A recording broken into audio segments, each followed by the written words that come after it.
সামরিক শক্তিতে কাগজে কলমে এখনও ইসরায়েলের চেয়ে শক্তিশালী ইরান, কিন্তু দুই দেশের মধ্যে বড় সংঘাতের আগেই দুঃসংবাদ পেল তেহরান।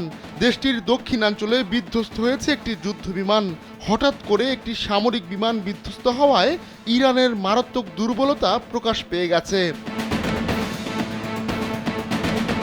ইরানের রাষ্ট্রীয় গণমাধ্যম জানিয়েছে বুধবারের এ ঘটনায় যুদ্ধবিমানের দুই পাইলটই নিহত হয়েছেন। কর্নেল পদবীর ওই দুই পাইলট টেস্ট ফ্লাইট পরিচালনার সময় যুদ্ধবিমানটি বিধ্বস্ত হয়। তেহরানের প্রায় 770 কিলোমিটার দক্ষিণে ফিরোজাবাদ শহরের কাছে ওই বিমানটি বিধ্বস্ত হয় বলেও জানিয়েছে ইরানি গণমাধ্যম। তবে ঠিক কী কারণে এবং কী ধরনের বিমান বিধ্বস্ত হয়েছে তা প্রতিবেদনে উল্লেখ করা হয়নি। Introducing High Class by Akij Port.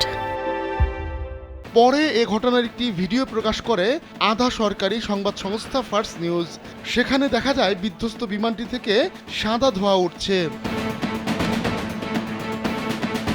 1979 সালে ইসলামী বিপ্লবের আগে যুক্তরাষ্ট্রের তৈরি টমকেট F-14 যুদ্ধবিমান কিনেছিল ইরান। এছাড়া দেশটির বিমান বাহিনীর কাছে রাশিয়ার তৈরি মিগ ও সুখোই বিমান রয়েছে।